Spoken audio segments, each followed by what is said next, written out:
¿Cuál es la pretensión de hablar sobre este tema y abordarlo? Pues que resulta una entidad de gran importancia que presenta diferentes variedades clínicas y que además corresponde a la segunda micosis más importante a nivel mundial, después de la candidiasis. Muy bien.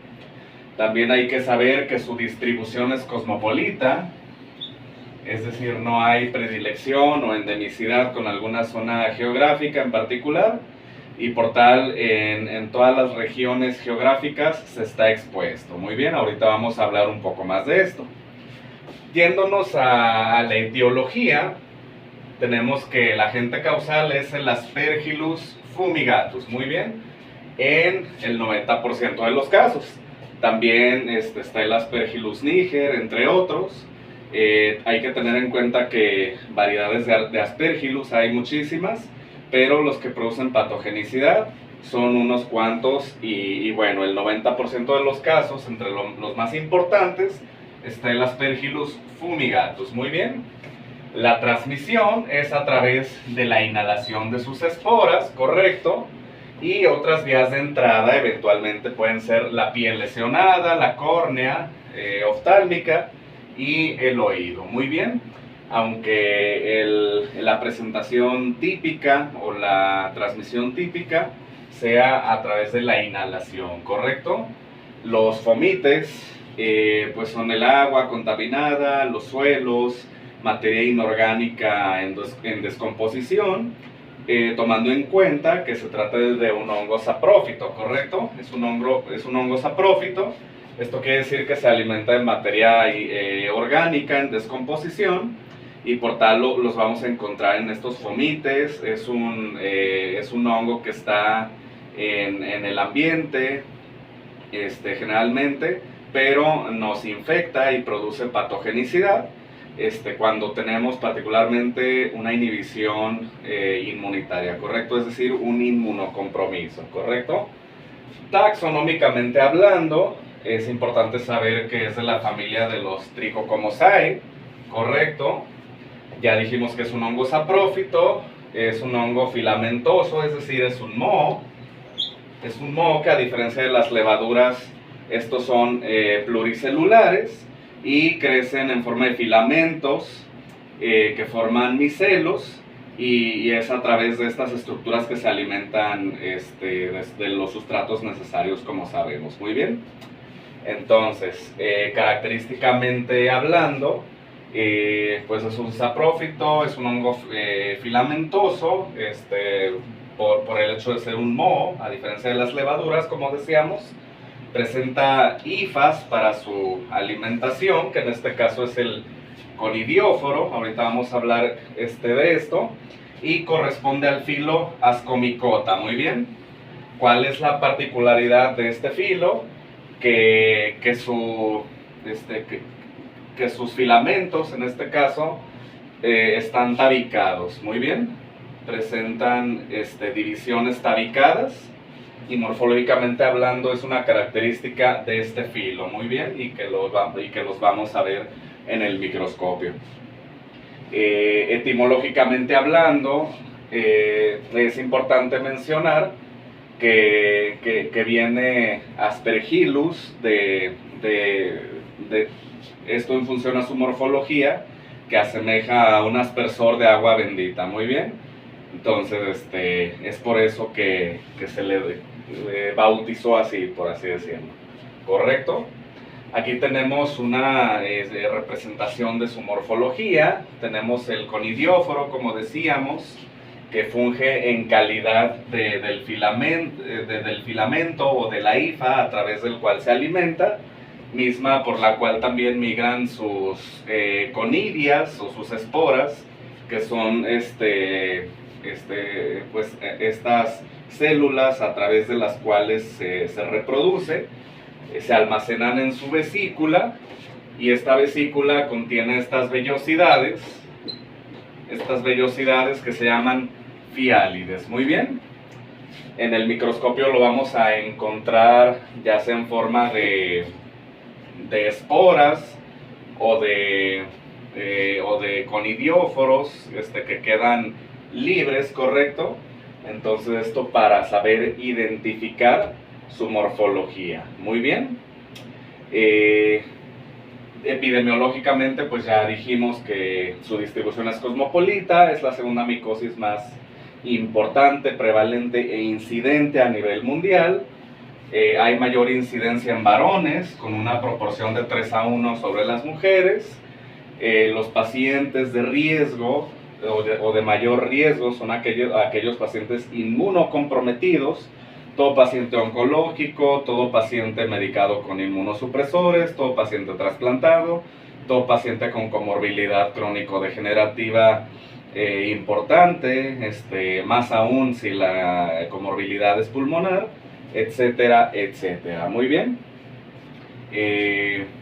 Y pues bueno, aquí señalamos lo de la enfermedad pulmonar preexistente. Muy bien, yéndonos a la fisiopatología, decíamos que las esporas se inhalan, invaden la vía respiratoria alta en aquel paciente inmunocomprometido, particularmente con enfermedad inflamatoria tipo asmática, de tipo pulmonar o de vías respiratorias altas. Las conidias o las esporas invaden por ciertos factores de virulencia, particularmente sustancias inmunosupresoras que inhiben las primeras líneas de defensa, que son los macrófagos y los neutrófilos. Asimismo, estas producen hidrolasas y proteasas que empiezan a degradar el tejido parenquimatoso, el tejido intersticial, y es eso lo que les confiere la capacidad de invadir tejidos adyacentes, de dejar cavitaciones pulmonares, de dejar un componente inflamatorio importante. Y cabe mencionar que aquí este hallazgo de cavernas no nada más se ve en los pulmones, sino que a través de la vía respiratoria alta, en este caso la vía nasal, empieza a generar cavitaciones en senos paranasales, empieza a romper por lisis ósea, abrirse vías para invadir otros órganos como los ojos, causando endoftalmitis, asimismo invade los oídos, etcétera, etcétera. Todo esto también va a ser en función al grado de inmunocompromiso del paciente, al tropismo de la carga microbiana que haya inhalado el paciente y de las comorbilidades de las que ya hablamos. Muy bien, cuando tiene el microorganismo la capacidad de invadir parénquima pulmonar, va desde bronquios, parénquima pulmonar, pleuras, etcétera, etcétera, dejando cavitaciones muy parecidas a las de la tuberculosis pulmonar. Es un diagnóstico diferencial si nos basamos en los hallazgos radiológicos, y también un componente muy importante que es patognomónico de la aspergilosis pulmonar. Estaremos hablando del signo del halo, ¿correcto? Esto es por la necrosis que produce a nivel del parénquima, áreas de hiperintensidades que aparecen en radiopacidades por hemorragias, por edematización, y esto es muy característico cuando estamos hablando de una aspergilosis pulmonar muy agresiva. Muy bien, aunque en cualquiera de las tres presentaciones clínicas de las cuales vamos a hablar enseguida se puede presentar este signo del halo. Muy bien, la primera entidad clínica más importante es la aspergilosis broncopulmonar alérgica, que esta es más común cuando existe comorbilidad asmática o fibrosis quística. Muy bien, en estos pacientes precisamente la respuesta inflamatoria es más de tipo 2, mediada por inmunoglobulina E, por eosinófilos, y produce un síndrome respiratorio de tipo alérgico, con exudado hialino, etcétera, etcétera. Muy bien, aunque posteriormente puede evolucionar a un exudado con hemoptisis, por lo que ya dijimos, de que los factores de virulencia de proteasas, inflamación, supresión del sistema inmune, todo eso contribuye a que empieza a causar injuria en parénquima pulmonar, y eso puede causar pues hemoptisis, daño pulmonar agregado, etcétera, etcétera.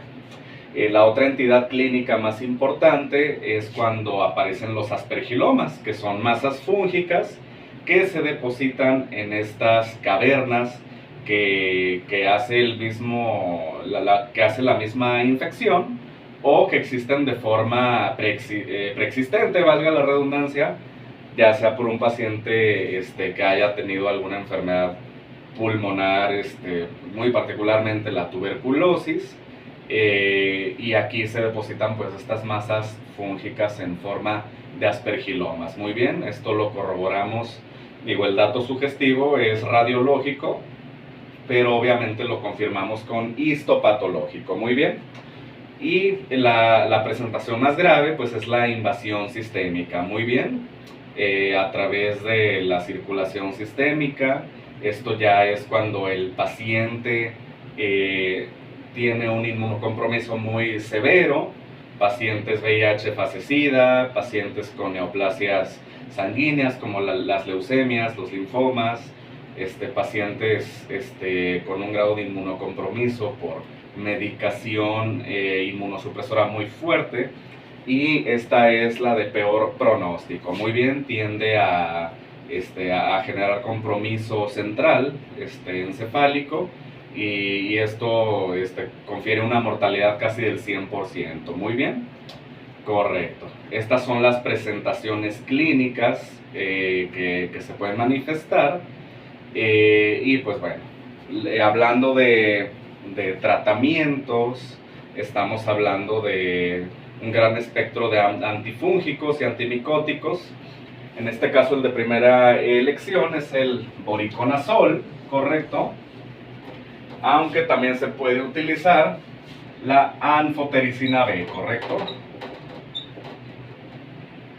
anfotericina B, particularmente en los casos más graves, correcto. El diagnóstico, como decíamos, el hallazgo radiológico es el signo del halo, estas cavernas, la presentación clínica de la que acabamos de hablar en cualquiera de sus contextos, pero también los gold standards, por así decirlo, serían los cultivos y las pruebas de antígenos, ¿correcto? Las que arrojan mayor especificidad y sensibilidad para confirmar el diagnóstico. La histopatología queda a reserva de cuando vemos los aspergilomas, radiológicamente hablando, y de aquí podemos confirmar también el diagnóstico para iniciar su tratamiento según sea la presentación clínica, ya sea con el voriconazol o con la anfotericina B, y también cuantitativamente pautar las dosis, ¿correcto? Básicamente es esto. Son generalidades como siempre de micología.